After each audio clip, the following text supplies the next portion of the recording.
नमस्कार साथियों, मैं पवन कुमार आप सभी का हार्दिक स्वागत करता हूं। साथियों, फिलर फोरम के इस मंच पर, फिलर फोरम ये मंच हमारा समर्पित है हायर एजुकेशन के लिए, जहां पर हम तैयारी करवाते हैं एनटीए यूजीसी नेट जीआरएफ की सेकंड पेपर हिस्ट्री, जिसकी कि हमारी डेली लाइव क्लास चलती है साथियों दिन में 1 बजे, Monday to Saturday. Sunday Sunday को, हाँ संडे आ रहा है साथियों, और संडे को रात को 9 बजे हमारी मीटिंग होने जा रही है गूगल मीट के ऊपर। लिंक आपको मिल जाएगा वीडियो के डिस्क्रिप्शन बॉक्स में।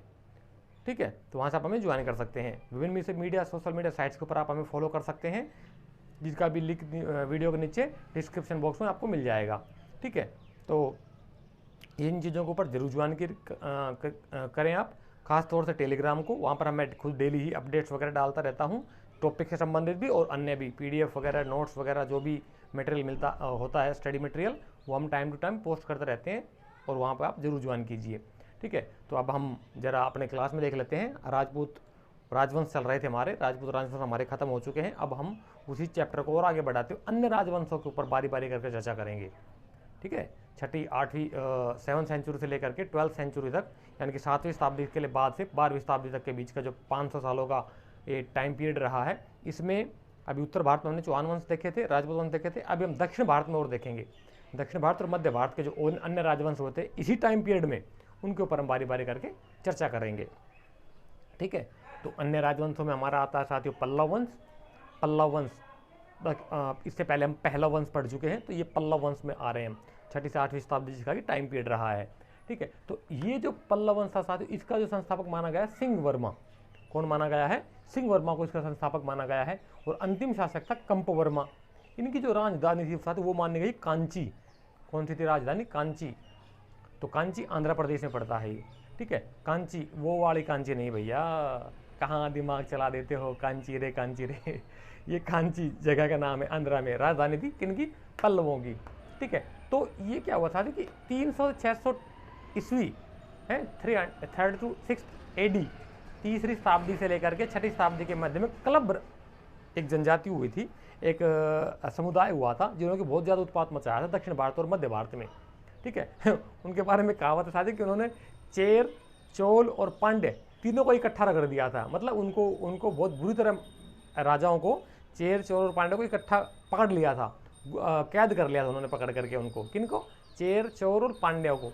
तो ये एक उपद्रवी जनजातीय समूह था। बाद में, हालांकि राजवंश तो नहीं कह सकते हम इन्हें, लेकिन एक उपद्रवी जनजातीय समूह था जिसने की जो उत्पात मचाता था। हालांकि कहने को तो ये बहुत धर्मानुयायी थे। एक मिनट यार,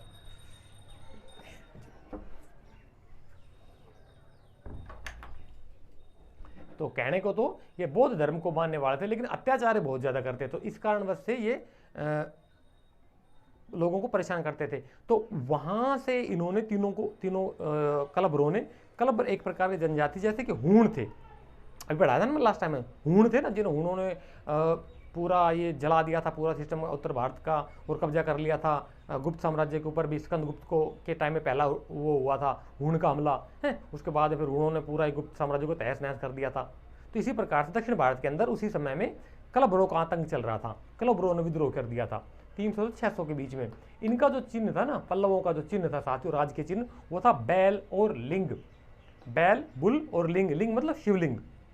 पॉजिटिव सोचा करो, ठीक है, लड़के हो चाहे लड़की हो, अच्छा सोचा करो, अच्छे रिजल्ट आएंगे।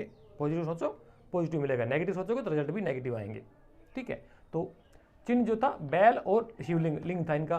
तो और उसके बाद जो शासक हुआ कौन था? सिंह विष्णु। सिंह विष्णु का political time period 755 to 600 AD।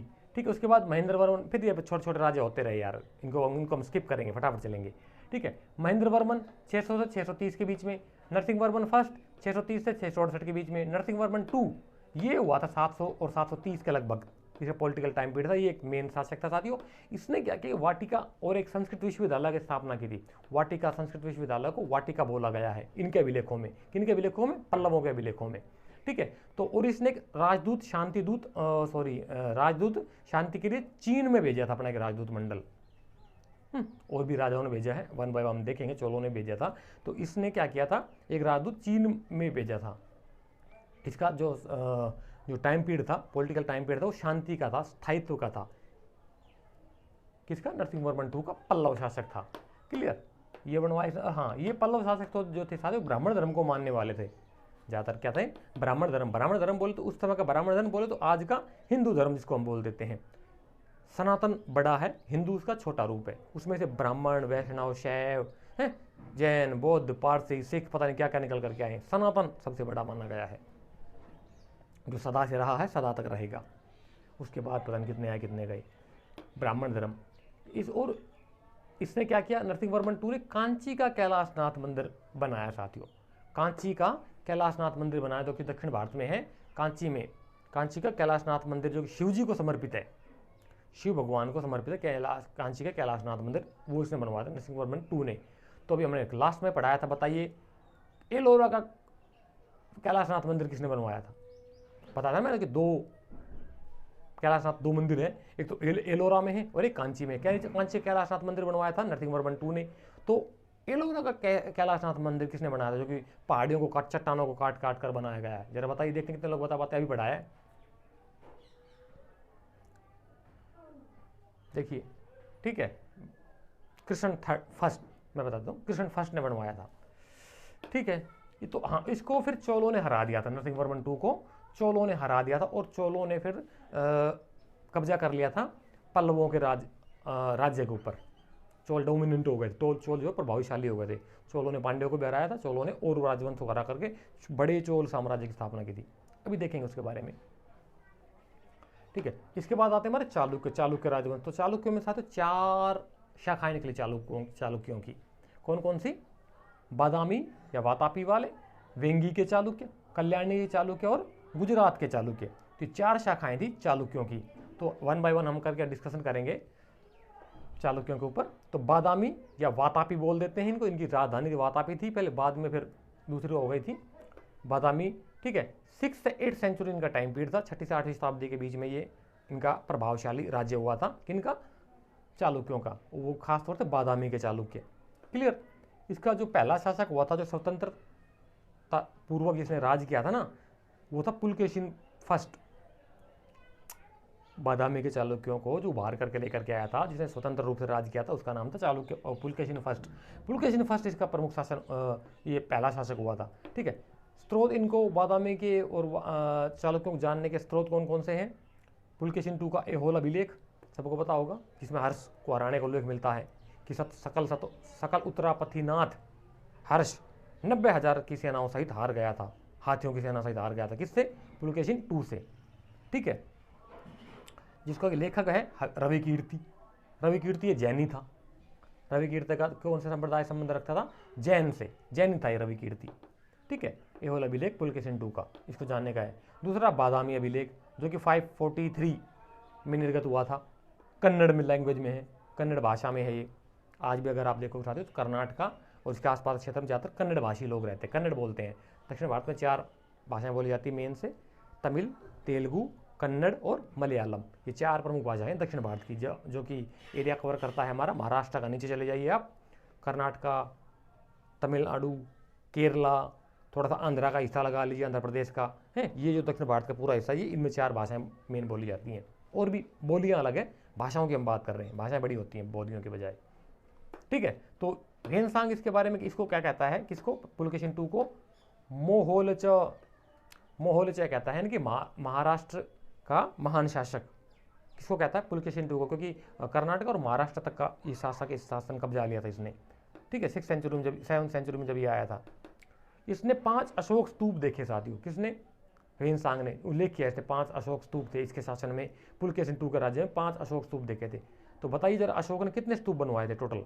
अभी पढ़ाया है, बहुत इंपॉर्टेंट फैक्ट है, कॉमन फैक्ट भी है। अशोक ने कितने स्तूप बनवाए थे? लिखिए कमेंट बॉक्स में, देखते कितने लोग बता पाते हैं, ठीक है। पुलकेशिन फर्स्ट के ऊपर डिटेल देख लेते हैं एक बार जरा। पुलकेशिन फर्स्ट, इसके बाद बना कीर्तिवर्मन के बाद पुलकेशिन II, ये मेन राजा था इनका पुलकेशिन II, ठीक है। इसका पॉलिटिकल टाइम पीरियड वही था 610 से 642। हालांकि ये और हर्ष का टाइम पीरियड था 606 से 647। उसने 41 ईयर्स राज किया था और इसने करीब 32 ईयर्स राज किया था। तो ये पहले मर गया था, हर्ष बाद में मरा था, मृत्यु हुई थी हर्ष की। तो हर्ष इसने हर्ष को हटा के पीछे धकेल दिया, तो हर्ष का छोटा सा राज्य रह गया था, कन्नौज के ऊपर इसने अधिकार कर लिया था, दक्षिण भारत से लेकर के पूरी उत्तर भारत तक। कन्नौज बोले तो आज का उत्तर प्रदेश में एक जिला है कन्नौज, वहाँ तक इसका राज्य फैल गया था। लेकिन कन्नौज हर्ष से पहले ही इसकी मृत्यु हो गई थी, इसकी पुलकेशिन II की। ठीक है, वैदिक धर्म को मानने वाले थे कौन? बादामी के बाद ये चालुक्य जो थे वैदिक धर्म को मानने वाले थे। इसका हर्ष से युद्ध हुआ था, मैंने अभी बताया आपको। कुछ हर्ष मानते हैं 608 से 609 के बीच में हुआ था, और कुछ विद्वानों को मानना है कि 630 से 634 के बीच में हुआ था। क्यों? क्योंकि पुलकेशिन II का जो अभिलेख है एहोल अभिलेख, वो उसके ऊपर डेट है 634 की। 634 में उसने वो निर्गत करवाया था। ठीक है, और इसी के समय में पल्लवों में और चालुक्यों में संघर्ष शुरू हो गया था साथियों। पल्लवों में और चालुक्यों में संघर्ष क्यों शुरू हुआ था? क्योंकि देखिए साथियों, सदा से रहा है, दो चीज़ें कमजोरी रही है इंसान की, चाहे आदिकाल से लगाकर आधुनिक काल तक। एक, महिला, औरतों के पीछे बड़ी बड़ी लड़ाई हुई साथियों, चाहे वो आप रामायण उठाकर देख लीजिए, चाहे महाभारत उठाकर देख लीजिए, औरत केंद्र रही है झगड़ों के बीच में। चाहे आज आप घरों में देख लीजिए, औरतों के झगड़े ज़्यादा होते हैं। औरत की सबसे बड़ी दुश्मन कोई बताएगा? औरत की सबसे बड़ी दुश्मन को, सबसे बड़ा दुश्मन कौन है औरत का? जरा बताइए, देखते कौन पता है। औरत का सबसे बड़ा दुश्मन कौन है? बहुत सी लेडीज देख रही होंगी, बहुत सी महिलाएं, लड़कियां देख रही हैं हमारी वीडियो, जरा बताइए कि औरत का सबसे बड़ा दुश्मन कौन है? औरत का सबसे बड़ा दुश्मन दूसरी औरत। औरत का सबसे बड़ा दुश्मन कौन है? दूसरी औरत, चाहे वो सास के रूप में हो, ननद के रूप में हो, भाभी के रूप में, देवरानी के बीच में रूप में, जेठानी के रूप में है, माँ के रूप में, बहन के रूप में, बेटी के रूप में, किसी भी रूप में हो, होती औरत ही है। औरत की सबसे बड़ी दुश्मन दूसरी औरत। एक जनरल फैक्ट बता रहा हूँ आपको, क्लियर? तो हाँ, एक तो औरत सबसे झगड़े का केंद्र रही है साथियों, चाहे मध्यकाल रहा हो। ये सुल्तान थे ना, सारे ज़्यादातर भ्रष्ट थे, लोंडियाबाज थे, बोले तो करेक्टरलेस। ज़्यादातर सुल्तानों के बारे में आएगा तो बताएंगे क्या क्या कारनामे किए इन्होंने, चाहे वो अकबर महान हो, चाहे आप किसी को भी लगा सकते हैं। ठीक है, और दूसरा प्रॉपर्टी, एसेट्स, प्रॉपर्टी, जगह, भूमि, भूमि से उत्पन्न होने वाली आय। जब जमीन होगी तो उसके ऊपर फसल पैदा होगी तो उसको बेचकर धन धान्य आएगा तो पैसा आएगा, सोना चांदी हीरे जवाहरात सब उसी से आते हैं। केंद्र में कृषि रही है साथियों, हमेशा याद रखना, केंद्र कृषि प्रधान देश रहा है हमारा। केंद्र में हर एक सभ्यताओं के केंद्र में कृषि रही है, जमीन जायदाद खेती बाड़ी, वहीं से सिस्टम चलता है। और दूसरा, उसके बाद फिर पानी आ जाता है। नदियों को लेकर झगड़े हुए थे, चाहे बुद्ध काल देख लीजिए, चाहे आज का झगड़ा देख लीजिए आप। हरियाणा पंजाब के बीच में चल रहा है झगड़ा पानी को लेकर, हिंदुस्तान और चाइना के बीच में चल रहा है, सिंधु को पाकिस्तान को लेकर हिंदुस्तान और पाकिस्तान को के बीच में झगड़ा चल रहा है सिंधु नदी के जल बंटवारे को लेकर के।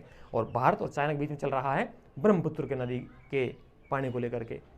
तीन चीजें थी, तीनों मैंने आपको बता दी है, क्लियर? तो पल्लवों में और चालुक्यों में संघर्ष हुआ था।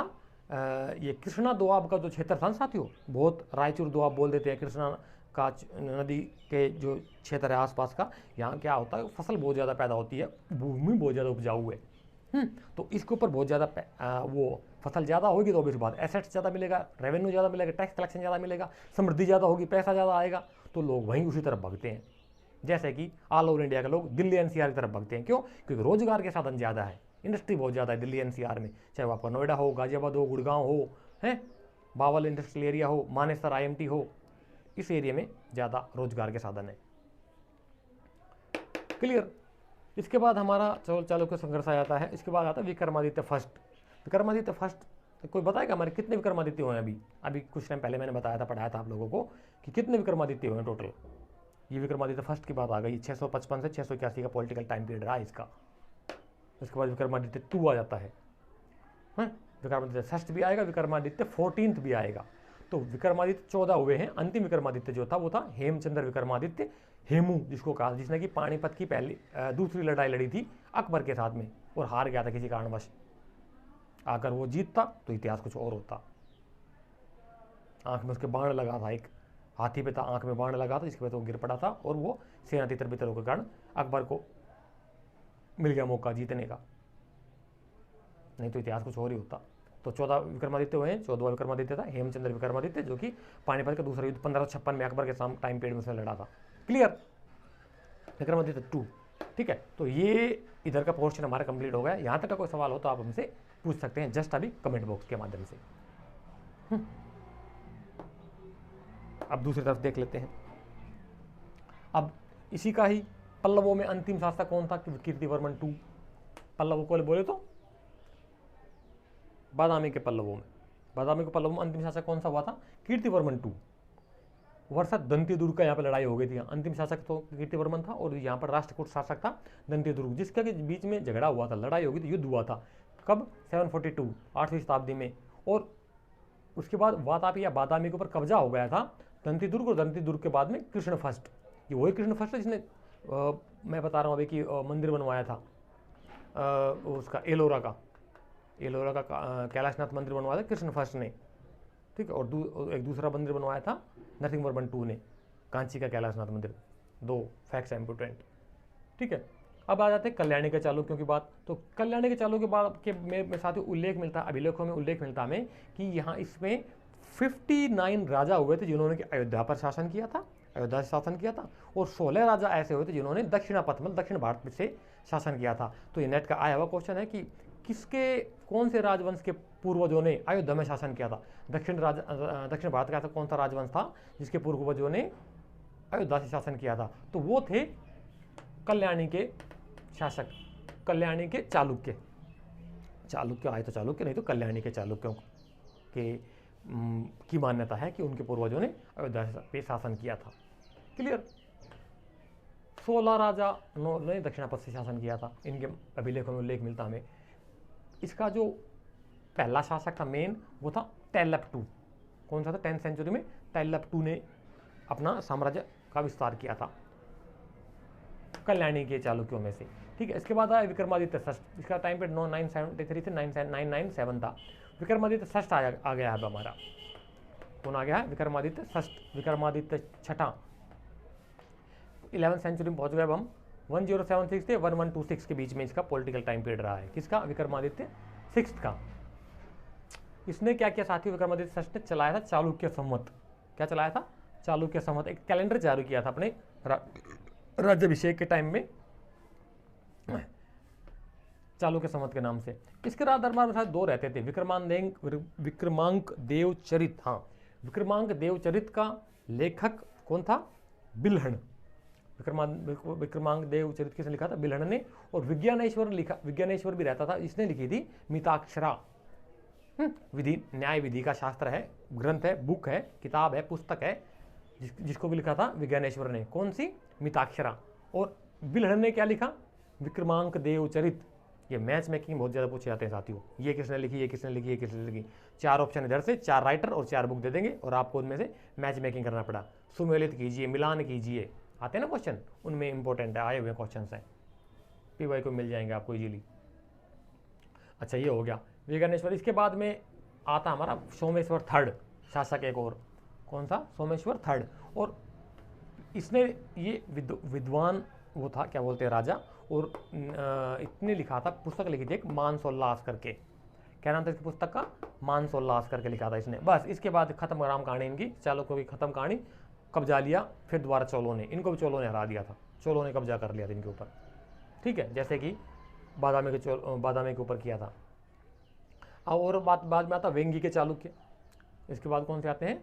हमारे वेंगी के चालुक्य। वेंगी के चालुक्यों का जो क्षेत्र रहा था वो था कृष्णा गोदावरी। आंध्र प्रदेश में जो कृष्णा और गोदावरी के बीच का जो क्षेत्र है साथियों, वही आंध्र प्रदेश में पड़ता है हमारा। कृष्णा और गोदावरी का क्षेत्र जो है उसके ऊपर इनका कब्जा था। किनका? वेंगी के चालुक्यों का। वेंगी इनकी राजधानी थी। पहला जो शासक था वो था विष्णुवर्धन। फर्स्ट शासन कौन सा था? राजा कौन सा था इनका? विष्णुवर्धन। और अंतिम था विजयादित्य टू अंतिम शासक था। तो ये विजयादित्य 2 जो था ये प्रतापी शासक था इस राजवंश का। किस राजवंश का? वेंगी के चालुक्य राजवंश का, ठीक है। इसके लेख हमें मिलते हैं तेलुगु और संस्कृत दोनों ही भाषाओं में। किसके? विजयादित्य 2 के। तेलुगु और संस्कृत में दोनों में लिखे। बस इसके बाद ये इसकी राम कहानी खत्म हो जाती है और चोल यहाँ पर कब्जा कर लेते हैं। चोल एक बड़े शासक थे। चोल जो थे वो बड़े राजा थे साथियों। धीरे धीरे करके पूरे दक्षिण भारत पे और मध्य भारत तक तो उनका कब्जा हो गया था। क्लियर? ये आ ही गया, चोल राजवंश ही आ गया यहाँ पे। यहाँ अब ये कहानी खत्म होगी राजवंशों की। अब हम चलेंगे चोल राजवंश में। किस में चलेंगे? अब हम चोला डायनेस्टी। चोल राजवंश है, चोला डायनेस्टी बोले तो, ठीक है। चोला डायनेस्टी में साथियों एक प्राचीन काल में, अभी हमने अशोक के टाइम पीरियड के बाद में हमने पढ़ाया था आपको 2nd AD में कि चोलों का प्रथम संस्थापक प्राचीनतम काल में माना गया है करी काल को, जो कि सेकंड बीसी में हुआ था। 150 सेकंड एडी, 150 एडी, 150 ईसा पूर्व, सो ईसा पश्चात, ईसा पश्चात आएगा हिंदी में यार, ठीक है। 150 एडी में हुआ था करी काल नाम से, जो कि पहला शासक माना गया चोलों का। लेकिन मेन किसे माना गया है, जब चोलों का उत्थान होता है ना साथियों 8th 9th सेंचुरी से, तो वो माना गया है विजयालय चोल को। किसे माना गया है? विजयालय चोल को। तो इसको कम मानते, इसको ज़्यादा मानेंगे, क्योंकि आधुनिक समय में 8th 9th सेंचुरी में विजयालय चोल ने प्रमुख संस्थापक माना गया है चोलों का।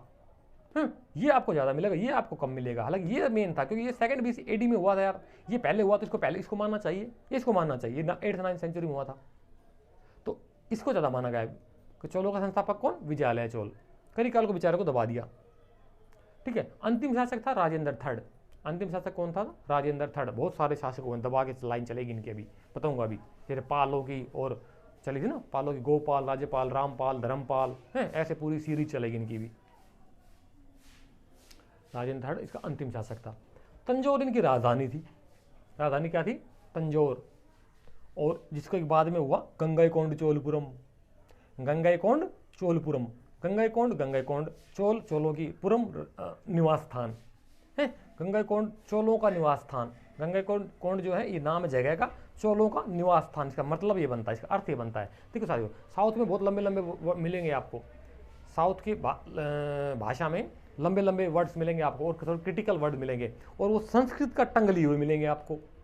हमारे उत्तर भारत में तो संस्कृत का बहुत कम ही है, लेकिन दक्षिण भारत में उनका सभ्यता संस्कृति भी जीवित है। वो अपने सभ्यता संस्कृति को बहुत ज़्यादा मानते हैं, हमसे भी ज़्यादा, उत्तर भारतीयों के बजाय ज़्यादा मानते हैं दक्षिण भारत वाले। अगर आप देखोगे तो उनका कल्चर, उनके आर्ट देखो आप, उनके मंदिर देखो। हमारे यहाँ पे तो खैर हमारे यहाँ पर भी थे, लेकिन फॉरेन इन्वेडर्स ने यहाँ पे तहस नहस बहुत ज़्यादा मचाया।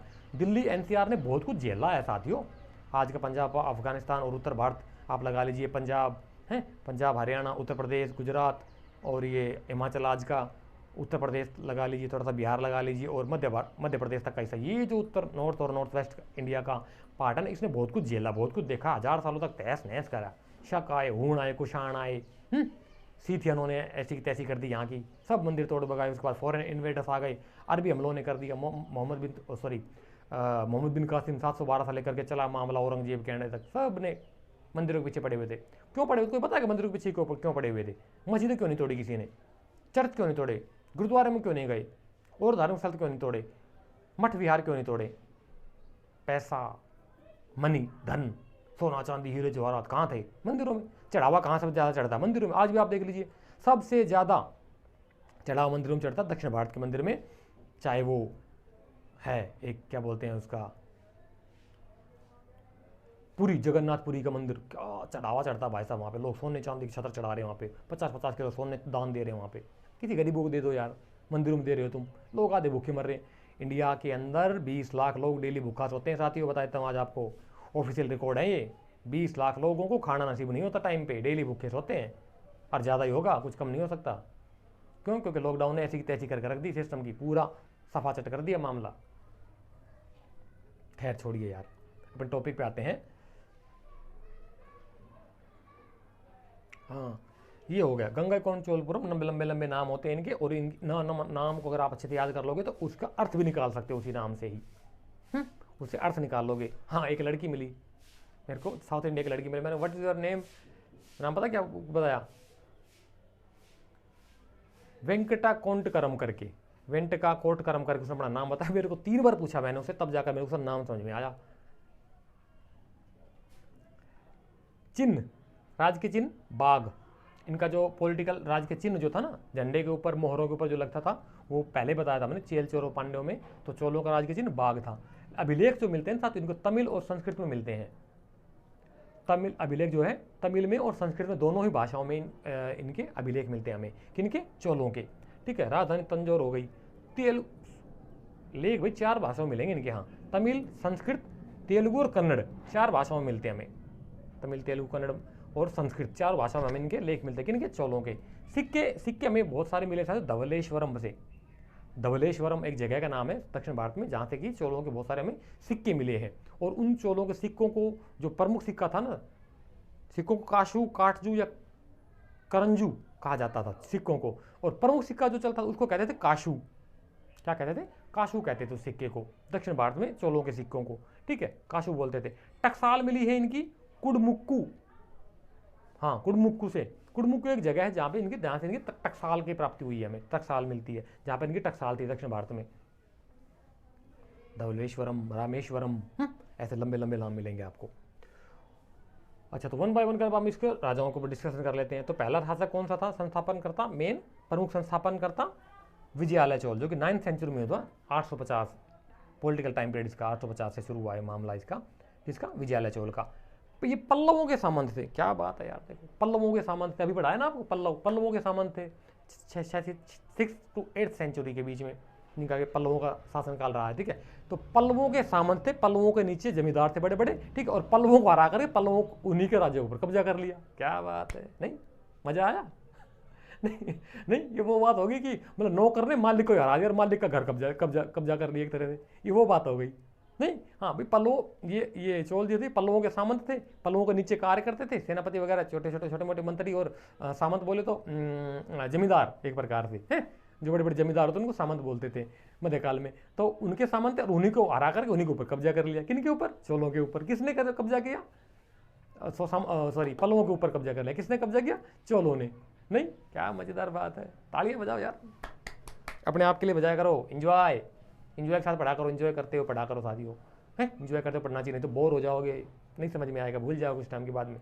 एंजॉय इस चीज़ में, एक्साइटमेंट में पढ़ाता हूँ फटाफट। कुछ लोग कहते हैं आप सब जल्दी मत बोलिए, तो भाषा का अप एंड डाउन होना बहुत जरूरी है, कहीं पर तेज, कहीं पर डाउन, कभी मीडियम, कभी अप एंड डाउन, ये बहुत जरूरी है कम्युनिकेशन करने के लिए आप लोगों के साथ में, इसलिए मुझे करना पड़ रहा है ये चीज़ें सारी। एक मिनट रुको यार।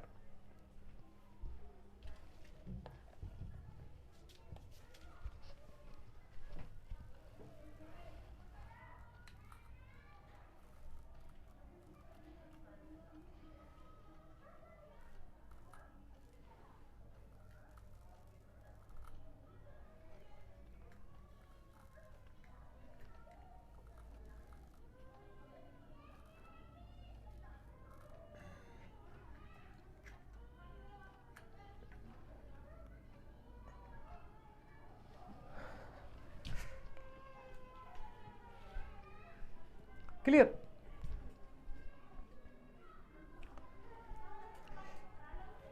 लाइट थोड़ा गड़बड़ कर रही है यार, चलो कोई नहीं। तो काशू के सिक्कों को बोला जाता था, जो प्रमुख सिक्का था उसको बोलते थे काशू, ठीक है। टकसाल मिली है कुडमुक्कू से, और विजयालय चोल का टाइम पीरियड स्टार्ट होता है 850 AD से। ये पल्लवों के सामंत थे, अभी हमने आपको बताया पल्लवों के सामंत थे, और पल्लवों को हरा करके बाद में इन्होंने कब्जा कर लिया पल्लवों के ऊपर भी, और पांड्यों को भी हरा करके अपना काफी बड़ा साम्राज्य स्थापित किया किन्होंने? चोलों ने, ठीक है। उसके बाद होता है आदित्य प्रथम, फिर परांतक प्रथम। परांतक प्रथम का पॉलिटिकल टाइम पीरियड 905 से 955, 10th सेंचुरी बोले तो। इसके टाइम पीरियड में तक्कोलम का युद्ध होता है साथियों। क्या होता है? तक्कोलम का युद्ध। तो अभी पढ़ाया मैंने, कोई बताया तक्कोलम का युद्ध का टाइम क्या है, कब हुआ तक्कोलम का युद्ध? बताइए जरा, डेट नीचे कमेंट बॉक्स में, देखते कितने लोग बता पाते हैं। तक्कोलम का युद्ध कब हुआ? अभी पढ़ाया है, भूल जाते हो, ठीक है। तो ये तक्कोलम के युद्ध में हार गया था कौन? परांतक फर्स्ट तक्कोलम के युद्ध में हार गया था कृष्ण तृतीय से। कृष्ण थर्ड जो कि राष्ट्रकूट शासक था, राष्ट्रकूट कृष्ण थर्ड से ये हार गया था। कौन हार गया था? परांतक फर्स्ट। इसको हरा दिया तक्कोलम के युद्ध में। तक्कोलम के युद्ध हुआ था 949 में। कब हुआ था? 949, ठीक है। तो ये हार गया था। इसके बाद क्या हुआ? परांतक टू शासक हुआ। परांतक टू के बाद उत्तम चोल के बाद राज फर्स्ट, ये सबका बाप था, मतलब बाप मतलब बड़ा शासक था, नेगेटिव मत लो। ये चोलों के सबसे बड़े राजाओं में से एक प्रमुख राजा था, राज फर्स्ट। तो इसका पॉलिटिकल टाइम पीरियड था 985 से 1014। 10 ये 4 है, मैं 4 ऐसे बनाता हूँ, ये 9 मत समझ लेना, कुछ लोग गड़बड़ कर देते हैं। 9 नहीं है, ये 4 है। मैं ऐसे बनाता हूँ 4 यार, एक बार मिस्टेक हो गई थी, मैंने 4 एक कोई पम्पलेट छपवाने के लिए दिए थे, तो मैंने उसमें डाल दिया हाउस नंबर 104/2 145A/22। तो उसने पता क्या छाप दिया, प्रिंटिंग वाले ने छाप दिया 194 कर दिया, उसका 145 का 195 कर दिया, वो सारी गड़बड़ हो गई। ऐसे पढ़े लिखे लोग हैं। तो ये इसका टाइम पीरियड था राज फर्स्ट का। राज फर्स्ट के बाद इंपॉर्टेंट बात आई, क्या आई कि राज फर्स्ट एक आया हुआ क्वेश्चन है नेट का कि राजराज फर्स्ट का असली नाम क्या था, राजराज फर्स्ट का वास्तविक नाम क्या था। एक दूसरा, वानवन महादेवी किस चोल राजा की माँ का नाम था। क्या बात है, कैसे ऐसे क्वेश्चन पूछे जाते हैं जाएंगे आपसे साथियों, इसलिए कहता हूँ डीप स्टडी कर लिए, थ्योरी के ऊपर ज़्यादा ध्यान दीजिए, क्योंकि थ्योरी में से जब आपका कॉन्सेप्ट क्लियर हो जाएगा ना तो आप छोटे छोटे क्वेश्चन उनमें से बहुत सारे बना लोगे। आपका थ्योरी नहीं पढ़ोगे, खाली फैक्ट के पीछे जाओगे, एमसीक्यू सॉल्व करोगे तो फिर नहीं बना पाओगे आप, क्योंकि थ्योरी नहीं पढ़ी। थ्योरी में से तो एमसीक्यू आते हैं, थ्योरी में से कॉन्सेप्ट आता है सारा, थ्योरी में से क्वेश्चन बनते हैं। जब आप पूरा पढ़ोगे तो देखो साथियों क्या होता है, जैसे कि ये बड़ा मामला, मान लिया हमने ये सारा पढ़ लिया, तो इसके अंदर से क्या है कि एमसीक्यू यहाँ से यहाँ से यहाँ से यहाँ से यहाँ से कहीं से भी आ जाए चाहे, हम पूरे जब हमने पढ़ा हुआ है ना तो हम कहीं से भी क्वेश्चन आ जाएगा हम उसको क्रैक कर सकते हैं, सोल्व कर सकते हैं। अगर हम पढ़ेंगे इसको इसकी बजाय, ठीक है, इसकी एक तो ये तरीका है, एक तरीका क्या है कि हम एमसीक्यू खाली सोल्व करो, एमसीक्यू फैक्ट्स के ऊपर जाएं, हैं ये पढ़ें ये पढ़ें ये पढ़ें ये पढ़ें, लेकिन जब यहाँ से क्वेश्चन आ गया तो कहाँ क्या करोगे, फेल हो जाओगे, मज़ा नहीं आएगा, समझ नहीं पाओगे क्वेश्चन कहाँ से आ रहे हैं। यही रीज़न है कि नेट का एग्जाम में क्वेश्चन देखे दिमाग चकरा जाता है, क्यों थ्योरी कम पढ़ते हैं लोग, एमसीक्यू पीछे भागते हैं, एमसीक्यू फैक्ट ये पीडीएफ दे दो जी, हमें एमसीक्यू की पीडीएफ दे दो जी, हमें ये दे दो, अरे पहले थ्योरी तो पढ़ लो यार, बहुत बड़ा एग्जाम है, नेशनल लेवल का एग्जाम है, प्लानिंग करके चलना पड़ता है, ऐसे थोड़ी ना, इतना मुश्किल नहीं है, इतना मुश्किल नहीं है कि कोई क्रैक ना कर सके नेट एग्जाम को, और इतना आसान भी नहीं है कोई हर एक कोई क्रैक कर जाए, ठीक है, दोनों बातें हैं, इतना असंभव नहीं है, नेट एग्जाम करना असंभव नहीं है, कर सकते हो आप, लेकिन इतना आसान भी नहीं है कि हर एक कोई कर दे इजीली। मेहनत करने वाला जो करेगा, प्लानिंग करके चलेगा वही कर पाएगा, क्लियर साफ बोलता हूँ, ठीक है। तो यहाँ आ गए हम, तो राजराज जो फर्स्ट था उसका वास्तविक नाम क्या था, आर्यमौलिवर्मन। ये आर्यमौलिवर्मन वास्तविक नाम था राजराज फर्स्ट का, जो चोल का शासक हुआ था, और इसी का माँ का नाम था वानमन महादेवी। वानमन महादेवी नाम था राजराज फर्स्ट की माँ का, जिसका कि ओरिजिनल नाम था, किसका, राजराज फर्स्ट का ओरिजिनल नाम क्या था, आर्यमौलिवर्मन। ये लिख दिया मैंने, ये नेट का आया हुआ क्वेश्चन है। आर्यमौलिवर्मन की माँ थी वानमन महादेवी, ठीक है। इसकी जीत इसने क्या क्या जीता था, इसने केरल जीता, पांड्य जीता, पांड्यों को जीता, और सिंगल मतलब श्रीलंका को जीता, और कलिंग को जीता, कलिंग बोले तो उड़ीसा को जीता, गंग को जीता, गंग का जो क्षेत्र था उसको जीता, और मालदीव जो आइलैंड है उसको जीता। ये सारे प्रदेश थे इसने जीते, इसके अलावा और भी बहुत सारे छोटे छोटे जीते थे। और क्या किया इसने, और इसने किया साथियों बृहदेश्वर मंदिर की स्थापना की। बृहदेश्वर का एक मंदिर बनवाया, तंजौर में है। बृहदेश्वर मंदिर बहुत बड़ा मंदिर है दक्षिण भारत में, तंजौर कर्नाटका में है वो, ठीक है। वहाँ पे शिव जी को समर्पित है वो, शिव जी की बहुत बड़ी मूर्ति है, बहुत बड़ी मूर्ति है शिव जी की, ठीक है। तो समर्पित है वो, शिव को समर्पित है बृहदेश्वर का मंदिर, जो कि बनाया था राजराज फर्स्ट ने, ठीक है। इसने और क्या किया, इसने भूमि की पैमाइश करवाई अपने राज्य में, क्या करवाया, जमीन की पैमाइश करवा दी, जो जमीन थी इसके राज्य की सारी दोबारा से नपाई तुलाई करवा दी, और कर का निर्धारण दोबारा से किया, रेवेन्यू सिस्टम को इम्प्लीमेंट किया सही तरीके से, रेवेन्यू सिस्टम को सही तरीके से इम्प्लीमेंट किया दोबारा से, जमीन की नपाई करवाई, उसके बाद उसी हिसाब से उसका रेवेन्यू टैक्स कलेक्शन सिस्टम को मेंटेन किया, किसने, राजराज फर्स्ट ने, ठीक है।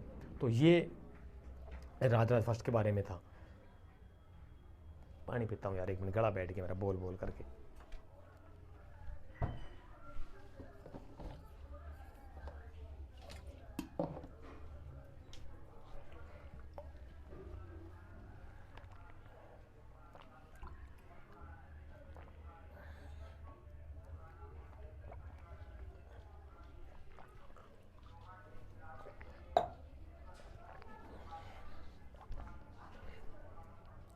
ठीक है ना।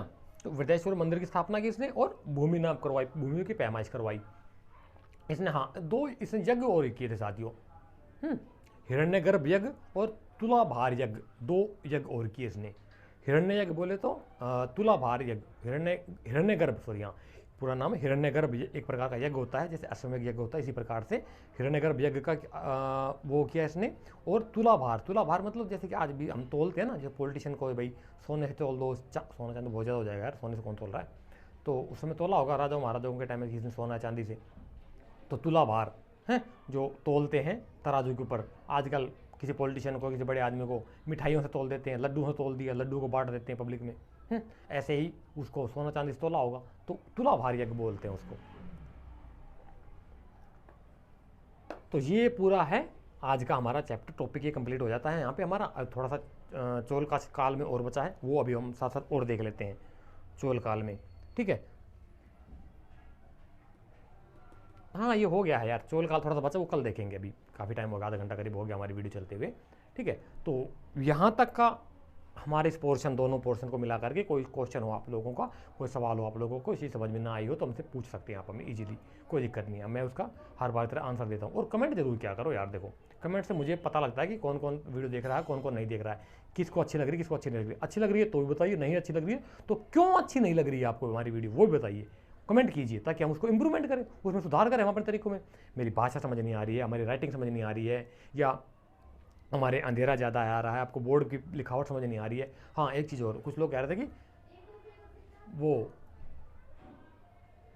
दिखाई थोड़ा कम दे रहा है, साफ नहीं दिखाई दे रहा। साफ देखने के लिए क्या कीजिए साथियों, अगर लैपटॉप है तो लैपटॉप, अगर मोबाइल है तो मोबाइल, मोबाइल के कोने में राइट हैंड साइड में कोने में जाना तो 3 डॉट मिलेंगे, वहाँ पे 3 डॉट या सेटिंग का बटन मिलेगा, उसको क्लिक करेंगे, उसमें ऑप्शन आएगा रेजोल्यूशन का, रेजोल्यूशन पर उस पर क्लिक करेंगे तो एडवांस का ऑप्शन आएगा, एडवांस पर क्लिक करेंगे ना तो वो आ जाएगी उसमें रेजोल्यूशन 144, 240, 360, 480, 720, 10, 40, 80 करके। तो 740 या 480 कर लीजिए रेजोल्यूशन को, स्क्रीन की रेजोल्यूशन थोड़ी बढ़ा लीजिए ताकि पिक्चर जो साफ आ जाए, ये लिखावट बिल्कुल आपको साफ दिखाई देने लग जाएगी। रेजोल्यूशन, स्क्रीन की रेजोल्यूशन थोड़ा बढ़ा लीजिए, 720 या 480 कर लीजिए, तो उसमें इजीली आपको देख सकते हैं। हाँ थोड़ा सा हो सकता है थोड़ा छोटा छोटा लिखा गया है, क्योंकि मैटर बहुत ज़्यादा होता है, हमारे पास सोर्सेज थोड़े कम हैं, तो कम टाइम में कम सोर्सेज से मेरा प्रयास रहता है कि मैं आपको मैक्सिमम कंटेंट प्रोवाइड करूं, मैक्सिमम कम कंटेंट और मैक्सिमम नॉलेज आपको प्रोवाइड करूं, ये मेरा उद्देश्य रहता है। ठीक है, तो सभी आप हायर एजुकेशन स्टूडेंट है, समझ सकते हैं। क्लियर हो गया? कोई कमेंट हो, कोई क्वेरी हो, कोई ना हो तो आप नीचे में बोल सकते हैं। ठीक है, तो अधिक समय ना लेते हुए साथ हम वीडियो को यहीं पे स्टॉप करते हैं। नेक्स्ट टॉपिक इसके आगे का हम नेक्स्ट वीडियो में कवर करेंगे। ठीक है, तो जब तक के लिए जय हिंद और जय भारत। Thank you.